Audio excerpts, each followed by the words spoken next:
O título da minha mensagem nessa noite é "E eu nisso tudo?". Pergunta para quem está do seu lado aí, meu irmão. Fala aí para quem está do seu lado, meu irmão. Fala, gente. Meu irmão, e eu nisso tudo? O que vai acontecer? Pergunta para ele. Você vai entender daqui a pouco sobre esse questionamento que a gente faz. Hoje nós vamos falar sobre Mateus capítulo 23, versos 5, 7. Abra sua Bíblia comigo em Mateus 23, no capítulo 5, e nós vamos ler capítulo 23, versos 5 e 7. Mateus 23. Diz assim, versículo 5. Acompanhe comigo. Tudo o que fazem é para serem vistos pelos homens. Eles fazem os seus falactérios bem largos e as franjas das suas vestes bem longas. Gostam do lugar de honra nos banquetes e nos assentos mais importantes da sinagoga, de serem saudados nas praças e serem chamados de mestres. Pula comigo lá para o versículo 11. Diz: o maior entre vocês deverá ser servo, pois todo aquele que a si mesmo se exaltar será humilhado, e todo aquele que a si mesmo se humilhar será exaltado. Feche seus olhos, vamos investir em uma oração. Pai, muito obrigado por essa noite, muito obrigado, Deus, pela vida de cada irmão que está aqui. Muito obrigado, Deus, pela sua palavra que é maravilhosa. E nessa noite, Pai, nós abrimos o nosso coração para que o Senhor fale. O nosso coração seja uma terra boa e a tua palavra seja a semente. A ti nós damos toda a honra, toda a glória e toda a majestade. O Senhor é o centro aqui dessa noite. O Senhor é o centro de todas as coisas. Nós te agradecemos em nome de Jesus. E toda a igreja diz, amém. Vamos aplaudir a Jesus. Glória a Deus. Aleluia.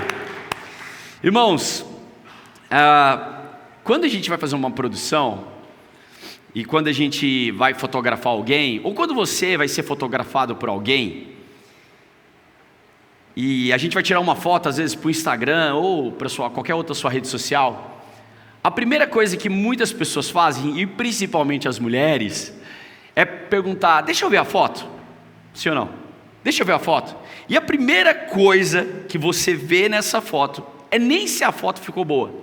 Você vê se você ficou legal. Se você ficou com o olho fechado, se você ficou com o olho vermelho. Antigamente tinha as máquinas, que tiravam foto, ficava com o olho vermelho da pessoa. Você olha de algum jeito e você foca em você ali. É engraçado porque quando está rolando o culto aqui, o pessoal do online está fazendo algumas fotos. E todas as vezes a Janaína sempre fala com o Jonathan, quando o Jonathan está fazendo umas fotos, ela fala assim: Jonathan, você me pega nas piores, eu com a boca aberta, eu com o olho fechado, eu fazendo uma careta e tudo mais. E sempre a gente reclama. Os fotógrafos aqui que estão na casa sabem muito bem o que é isso. Nós focamos em nós mesmos e nós olhamos sempre nós. Nessa noite eu quero falar sobre o egocentrismo, sobre pensarmos em nós mesmos. E a primeira coisa que eu queria falar com você é que talvez ninguém precisou te ensinar a se procurar primeiro em uma foto. Isso já vem de fábrica em nós. E conforme nós vamos vivendo, isso só vai piorando. Em nossa vida, só cabe uma pessoa numa disputa. Na sua vida, e por mais que você ame alguém, e por mais que você se dedique à vida de uma pessoa, muitas vezes na nossa vida só cabe um lugar. E quando nós falamos de ego, quase nunca o ego ele começa de uma forma escandalosa, mas ele sempre começa com uma pergunta: e eu nisso tudo? O ego sempre faz essa pergunta. No meu trabalho, todos estão ganhando aumento, e eu? No meu casamento, eu estou me dedicando o máximo à minha esposa e ela não faz nada, e eu? Na igreja, eu estou tentando fazer o meu melhor, e eu, Deus? E eu nisso tudo? O que está acontecendo comigo? Numa discussão, numa reunião de trabalho, num almoço de família, até mesmo servindo na igreja.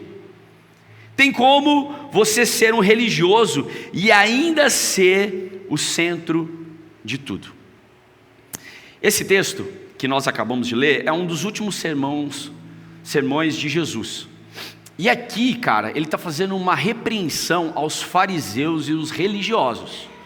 Quantos aqui sabem que Jesus, ele foi morto pela religião, por religiosos? E quantos aqui sabem que a gente não está aqui para pregar uma religião? A gente está aqui para pregar o amor de Cristo. E naquele momento, nesse momento desse texto, Jesus está falando o seguinte: olha, os religiosos ensinam sobre a lei de Moisés, e vocês têm que ouvir eles, ouçam eles, mas não façam aquilo que eles fazem.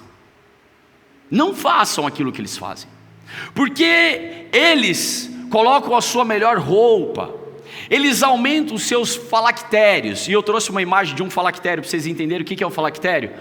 Falactério é aquela caixinha que está lá na cabeça do judeu e essa correia de couro.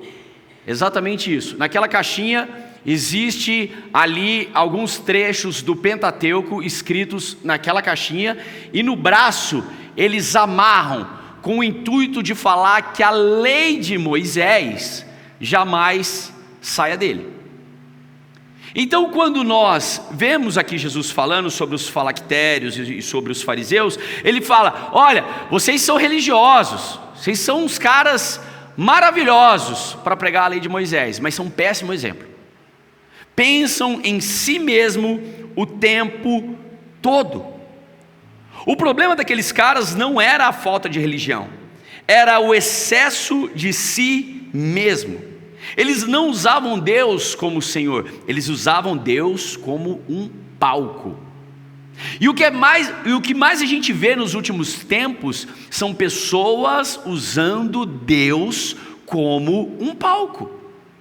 São pessoas usurpando da fé e da boa confiança e de princípios bons de muitos de nós, para usar Deus como um palco da nossa vida. E ninguém acorda pela manhã decidido a ocupar o lugar de Deus. Isso acontece devagar e em silêncio. Ao longo dos anos, nós vamos nos tornando cada dia mais egoístas. Ninguém acorda numa manhã simplesmente e fala: eu serei como Deus. Isso vai sendo conforme os anos vão passando. E conforme você vai sendo elogiado muitas vezes, isso vai aflorando cada dia mais em você. Isso vai crescendo dentro de você. No meio artístico é muito comum isso. É muito comum você ver pessoas às vezes que fazem stand-up ou cantores e outros, quando começam a perder os aplausos, os elogios, entram numa depressão profunda. Isso vai se formando conforme vai acontecendo o tempo. Por isso, antes de você mudar qualquer coisa na sua vida, você precisa fazer uma pergunta. Você precisa descobrir quem está no trono. O primeiro tópico da minha mensagem é: descubra quem está no trono. Diga comigo: eu quero descobrir.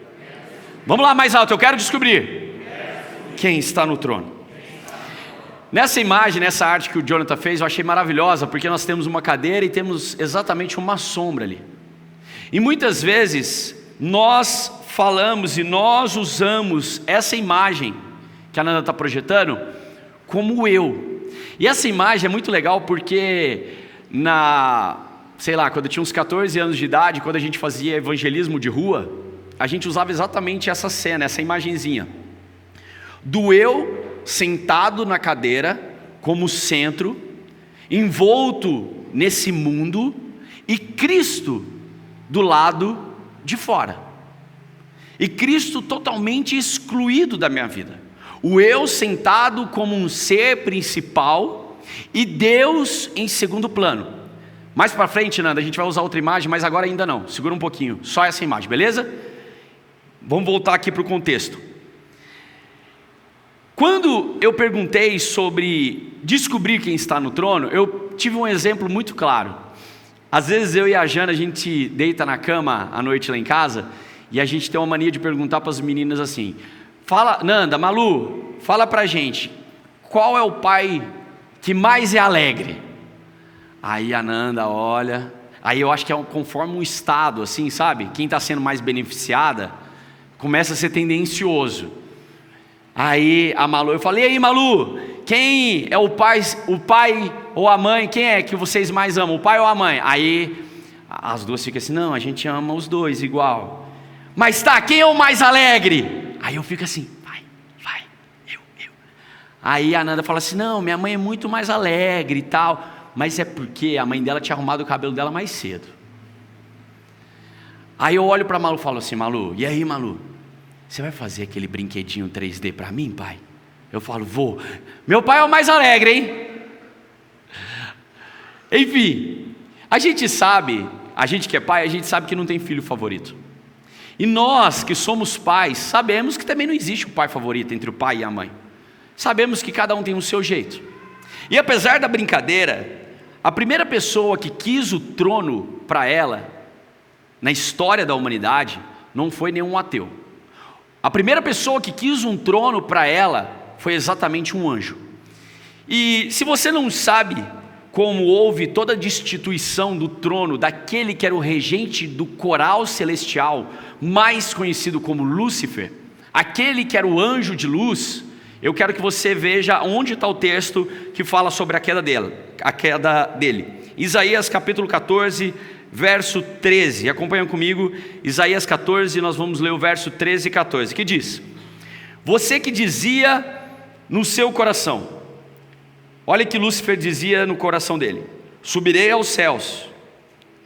Isaías 14, 13, subirei aos céus, erguerei o meu trono acima das estrelas de Deus, eu me assentarei no monte da Assembleia, subirei mais alto que as mais altas nuvens, e serei como o Altíssimo. Conte comigo nesse texto quantas vezes o eu foi declarado: eu subirei, eu erguerei, eu me assentarei, eu serei. Não há uma única menção onde Deus exaltará a vida dele, somente ele se exaltará. Séculos depois, nós vemos Jesus no templo, e aqueles religiosos estavam fazendo a mesma coisa, colocando suas cadeiras atrás, talvez do palco da vida, olhando as pessoas enquanto eles falavam, vestindo suas melhores roupas, aumentando os seus falactérios. Eu imagino uma caixinha daquela gigante na cabeça do cara, e de alguma forma ele dizendo: eu sou o cara bom, eu sou aquele que pregou o evangelho, eu sou aquela pessoa que trouxe você para Jesus. E é engraçado que quando você conversa com uma pessoa que só vê ela, né, na circunstância, e essa palavra também é para mim, muitas vezes o egoísmo e o egocentrismo bate no meu coração.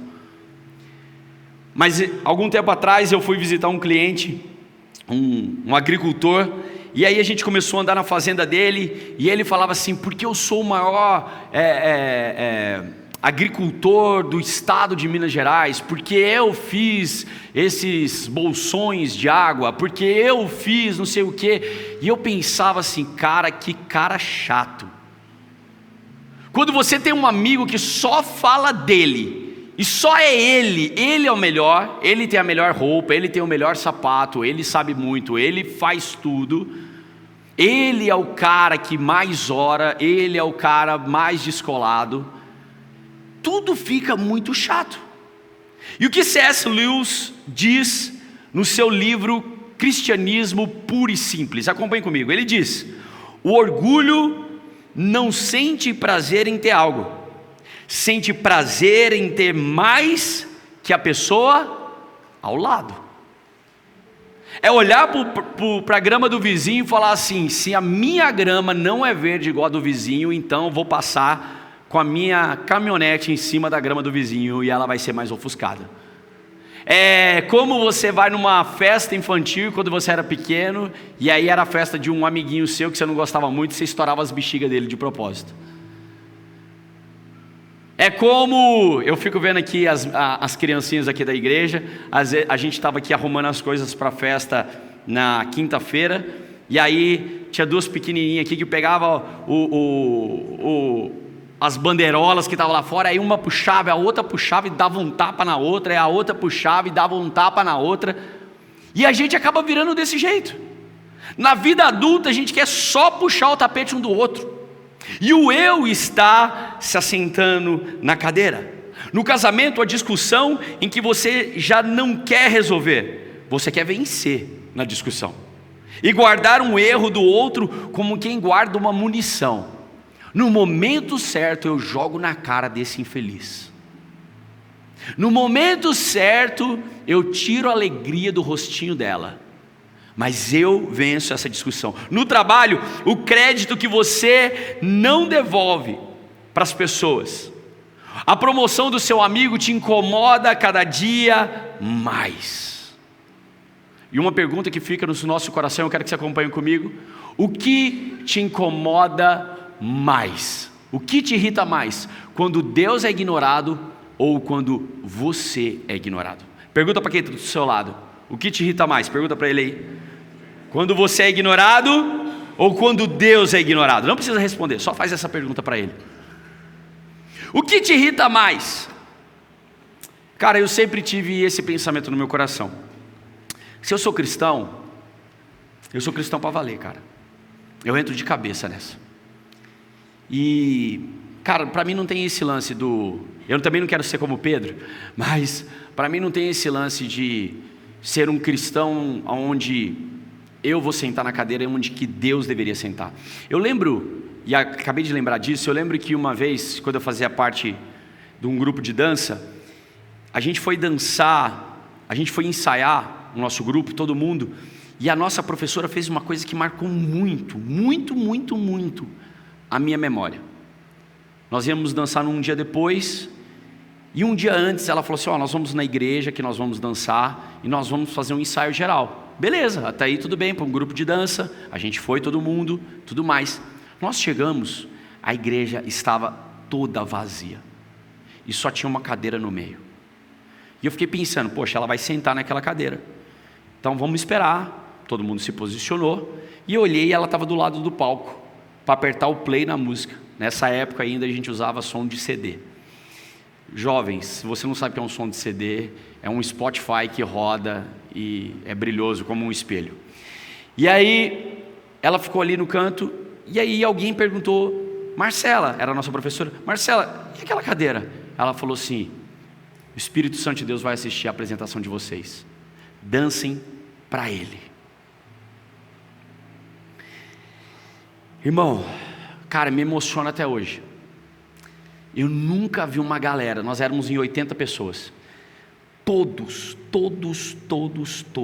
dançando e chorando, como se fosse a última apresentação da sua vida. Foi algo sobrenatural, cara. Não era porque a professora nos falou isso, foi a intenção do nosso coração, fazer para Deus o nosso melhor, fazer para Cristo o nosso melhor. Não importa se essa igreja estiver toda vazia e tiver uma pessoa só sentada, nós vamos fazer o nosso melhor louvor, nós vamos trazer a nossa melhor palavra, nós vamos fazer a nossa melhor iluminação, porque é para Deus, é para Ele, não é sobre mim, é sobre Ele. Quantos estão entendendo essa mensagem? Amém? É sobre Ele, não é sobre mim. Então, quando eu começo a colocar Cristo no centro das coisas, o egocentrismo fica de lado e vem o cristocentrismo, que é a segunda imagem, Nanda. Cristo sentado no meio, Cristo sentado no seu trono de glória, e o meu eu do lado de fora, cara. E quantos de nós não conseguimos ver isso? Eu orei por essa pessoa e ela foi curada. Eu preguei o evangelho, essa pessoa só frequenta a igreja graças a mim. Você está se tornando como um fariseu, com seu falactário e suas vestes, maravilhosas. Enquanto você deveria falar, o Espírito Santo de Deus talvez usou minha vida, e essa pessoa está aqui graças a Deus, não graças a mim. O meu intuito aqui nessa noite não é que você saia dessa igreja com as suas baterias renovadas, mas o intuito meu aqui nessa noite é que você saia quebrado como um barro, e que Deus possa ser o oleiro e fazer você de novo. Transformar o seu coração egoísta, o seu coração humano egoísta. Descobrir quem está no trono já é um grande passo para a sua vida. O problema muitas vezes é você descobre e continua sentado no trono. Você sabe que deveria ser Deus, mas você quer continuar sentado. Por quê? Acompanhe comigo. Porque reconhecer o problema não é a mesma coisa do que soltar o controle. É como os pais aqui sabem, quando você vai assistir televisão com um adolescente ou com uma criança, aí você quer assistir um jornal, e a gente sabe, a gente já foi um dia criança também, meu pai queria assistir jornal, e era muito chato. Eu queria assistir Dragon Ball Z, e meu pai queria assistir jornal. E hoje é o contrário lá em casa, eu quero assistir jornal e as meninas querem ver... Como chama aquelas novelinhas coreanas? Dorama? É isso? Ou elas querem ver outra coisa, e aí elas ficam assim: pai, põe ela para mim fazendo favor. Aí você fica assim: tá filha, pode assistir o que você quer, mas deixa eu acabar só de ver esse noticiário aqui rapidinho. E o noticiário nunca acaba. Aí acabou o jornal das 10. Tó filha, agora está o controle na sua mão, agora você pode assistir o que você quiser, porque eu já fiz o que eu queria. E muitas vezes a gente está fazendo isso no papel de Deus, cara. Muitas vezes a gente fala assim: Deus, graças a Deus. Você está bem? Graças a Deus. Mas não tem sido graças a Ele, tem sido graças a você. Você quer estar no controle. Você fala: eu quero entregar minha vida para Deus, mas Deus, olha, aqui, dessa linha para frente, o Senhor não assume o controle, tá? Dessa linha para frente sou eu. Se você quer que Cristo esteja no centro da sua vida, a primeira coisa que você vai ter que aprender a fazer, e é o meu segundo tópico dessa pregação de hoje, você precisa entregar o roteiro da sua vida. Entregue o roteiro na sua vida. E por que eu usei esse termo, entregue o roteiro? Quando nós vamos fazer uma produção, nós temos um roteiro. Nem sempre temos um roteiro, mas quando nós temos um roteiro, muitas vezes uma pessoa que está ali no set de gravação pega aquele roteiro, quer dar um pitaco em alguma coisa, outra pessoa pega o roteiro, quer dar um pitaco em outra coisa. Mas se o diretor não tiver com o roteiro nas suas mãos, ele não pode conduzir a cena de uma forma correta. Quantos estão entendendo essa mensagem? Amém, gente? Vocês estão aqui? Amém, é isso aí. Então, quando nós pegamos o roteiro, nós estamos dirigindo a nossa própria vida. Mas quando nós entregamos o roteiro para Deus, Ele está dirigindo a nossa vida. Eu lembro que algum tempo atrás, alguns anos atrás, nós tínhamos aqui um irmão que existia alguns momentos do louvor que ele virava para mim e falava assim: pastor, sobe lá no meio do louvor, agora é o momento que você vai orar, e a igreja vai ao delírio, vai ser muito legal. E às vezes eu subia até aqui, estava rolando louvor, eu subia, eu orava pelos irmãos, e era uma bênção, era legal isso. Mas às vezes não era uma coisa que estava no meu coração. Eu estava fazendo porque eu não queria ser deselegante com o irmão, eu queria ser amigo dele também. E muitas vezes na nossa vida, o ego, ele nem sempre chega com o intuito de arrogância. Às vezes ele chega com a cara de cuidado, como alguém que quer cuidar de alguém para intuito dele. E eu quero que você vai entender logo sobre isso. Em Mateus capítulo 16, Jesus acaba de anunciar que ele iria morrer, ele seria crucificado, e Pedro chama ele num canto e repreende ele. Acompanhe comigo, Mateus 16, 22, diz o seguinte: olha o que Pedro fala. Jesus acabou de falar: olha, é necessário que o Filho do Homem seja entregue, seja morto, e logo após 3 dias será ressurreto, tudo mais. E aí Pedro chega para Jesus e diz: nunca, Senhor, isso jamais acontecerá. E o que Jesus diz para ele?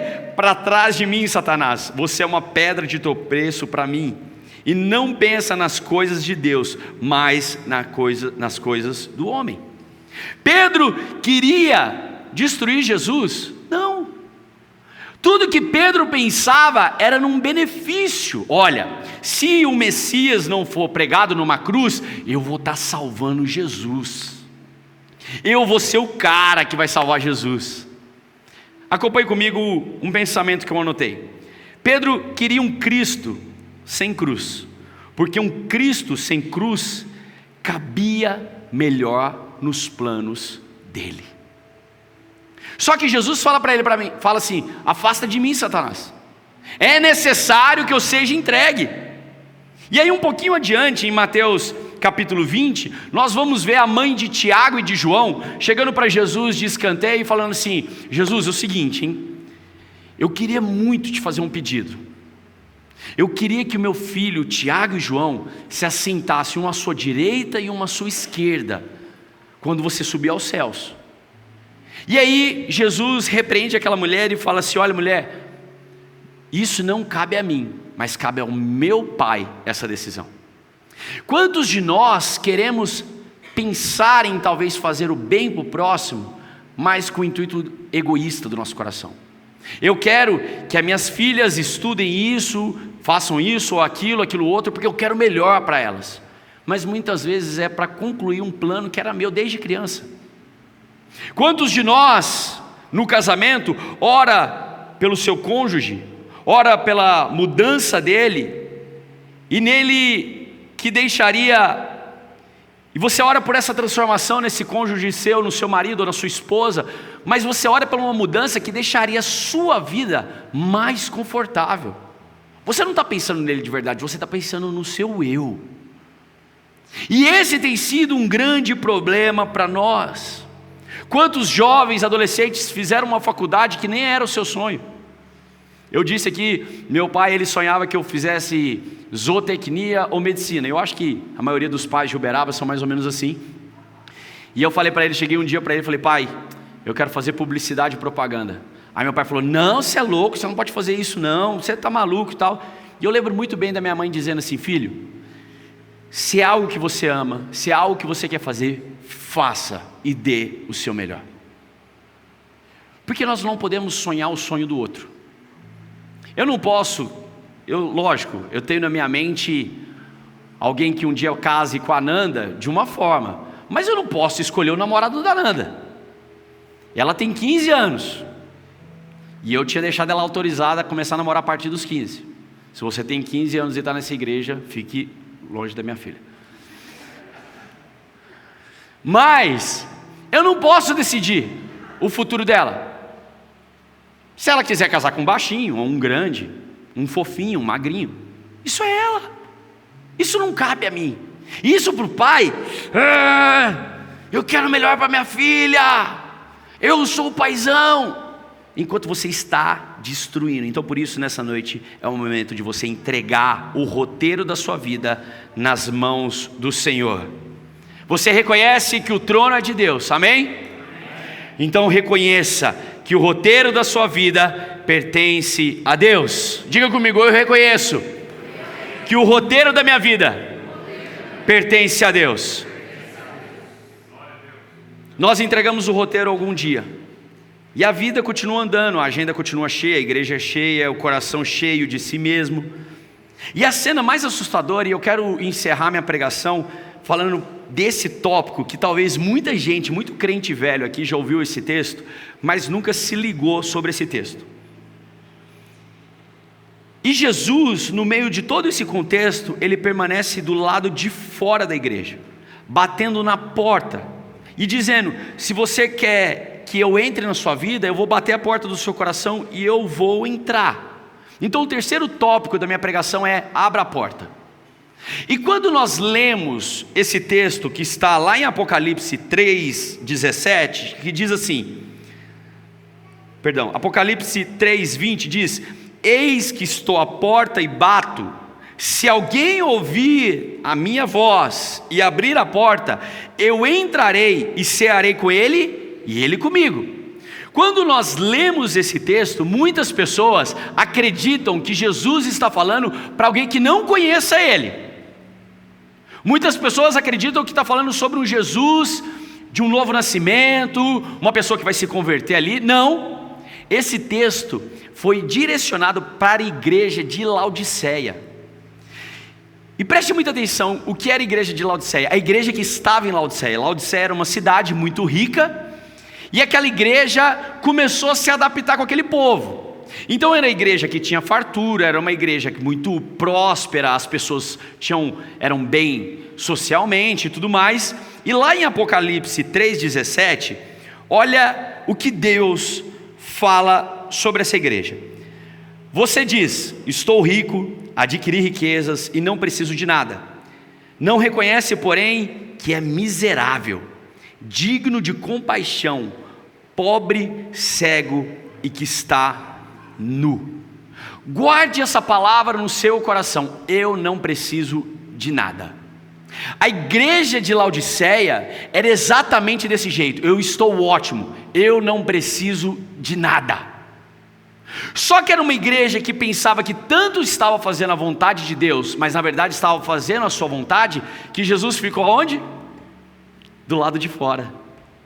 Ficou sentado do lado de fora. E isso nos faz refletir muitas vezes que é possível encher uma casa e deixar o dono na calçada. É possível eu falar que a minha vida está cheia de Deus e deixar Deus do lado de fora, cara. Fazer minha vontade em todo momento e deixar Deus do lado de fora. E esse texto para Laodiceia é exatamente sobre isso. Olha que triste esse texto. Eis que estou à porta e bato. Se alguém ouvir. Imagine isso sendo para você e para mim. Imagine Jesus naquela porta do lado de fora, está dizendo assim: eis que eu estou à porta da casa voadora. Eu estou batendo aqui. Se vocês deixarem, eu vou entrar aí dentro. E eu vou cear com vocês, e vocês comigo. Como é dura essa mensagem, de pessoas que acreditam em Deus, mas não querem viver o próprio Deus. Onde o egocentrismo está maior, o ego está maior, e Cristo deixado de lado. A figura do eu sentado na cadeira, e a figura de Cristo do lado de fora. A igreja de Laodiceia foi exatamente essa igreja hipócrita. Abrir a porta não é um sentimento. Abrir a porta tem que ser uma decisão do seu coração. Quantos estão entendendo isso? É confessar em voz alta: eu preciso, depois de anos dizendo que está tudo bem. É pedir perdão primeiro, mesmo quando você tem 90% de certeza que você estava certo dessa discussão da sua vida. É servir aonde não tem plateia, é ceder aonde você poderia estar ganhando. Lembra da minha professora? Cara, talvez se a gente pensasse no estrelato, a gente não teria dançado, porque só tinha uma cadeira. E quantas vezes nós aqui, enquanto Casa Voadora, fizemos culto e tinham 2 pessoas, 3 pessoas, e está tudo bem, irmão, está tudo ótimo, porque Cristo é o centro dessa casa, Jesus é o centro desse lugar. Não é o hype do momento, não é o que está acontecendo lá fora. Jesus é o centro de todas as coisas. Só Ele pode me transformar. Só Ele transformou uma vida miserável que tinha minha família e eu. E não falo miserável no sentido financeiro, falo miserável no intelecto, na forma de pensar e de agir. E me trouxe uma nova vida. Só Cristo pode ser o centro de todas as coisas.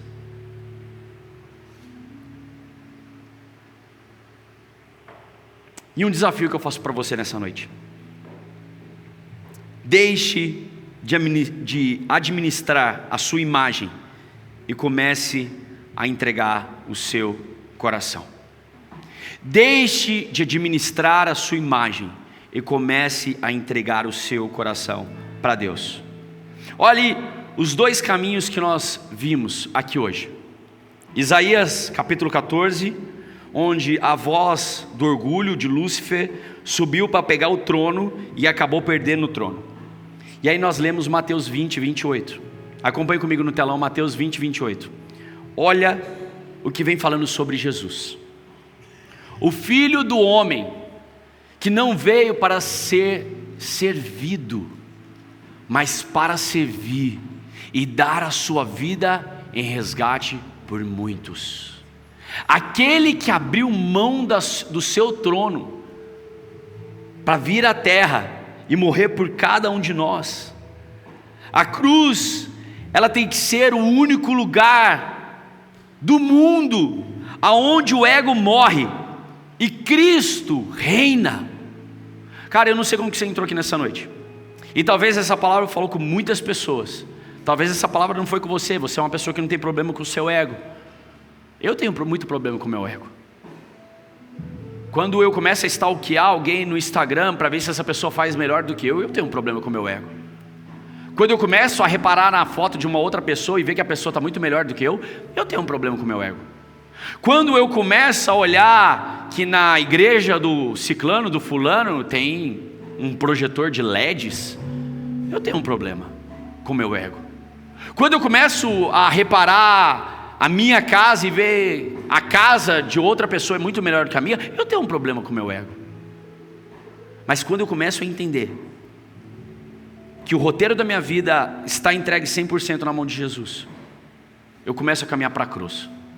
A Bíblia nos fala de um jovem rico, que ele fazia todas as coisas perfeitas, e Jesus um dia encontra ele. Ele fazia as leis de Moisés, ele seguia a Torá de uma maneira correta, ele seguia Deus de uma maneira sensata, e Jesus fala para ele assim: cara, faz o seguinte, você quer me seguir? Quero. Então pega tudo que você tem, vende, doa aos pobres, pega a sua cruz e segue-me. O grande lance nessa jogada, todo mundo pensa que é o vender e dar o dinheiro aos pobres. Não, é pegar a cruz e seguir Jesus. É entender que cada um de nós precisamos pegar a nossa própria cruz e seguir todos os dias aquele que se entregou por nós, aquele que é digno de toda honra e toda glória e majestade. É você começar a parar de lutar contra esse Deus que quer te amar, cara. Deus não quer nada seu, Deus não quer seu dinheiro, Deus não quer o tanto de seguidor que você tem na internet, Deus não quer nada disso. O que Deus quer é o seu coração. Quantos estão entendendo isso? É esse Jesus que está batendo a porta do seu coração, e é esse Jesus que está dizendo nessa noite: se você abrir a porta do seu coração, deixar a religiosidade de lado, eu entrarei e eu cearei com você. Vamos caminhar essa noite até a cruz. Vamos, levante do seu trono de glória próprio e deixe que o Rei dos Reis e o Senhor dos Senhores tome o trono da sua vida. Deixe Jesus estar no controle da sua vida, cara. Pare de relutar contra você mesmo e entregue a sua vida nas mãos do Senhor. Olá, Pastor Thales e Pastora Janaína aqui. Se essa palavra falou no seu coração e você deseja se arrepender dos seus pecados e confessar Jesus Cristo como seu Senhor e Salvador, nesse momento nós vamos orar com você e você pode repetir conosco. Vamos orar juntos? Senhor Jesus, nesse dia de hoje, eu te confesso como meu Senhor e o meu Salvador. Escreva meu nome no livro da vida e apague agora todos os meus pecados. Senhor Jesus, eu te entrego o meu coração e declaro que eu estou nascendo de novo, em nome de Jesus. Amém. Se a sua oração foi real de todo o seu coração, nós queremos te conhecer, queremos te dizer, seja muito bem-vindo à nossa família. O nosso contato vai passar aqui embaixo das nossas redes sociais e por onde você pode conversar conosco. E nós queremos conhecer um pouco mais sobre você. Até mais!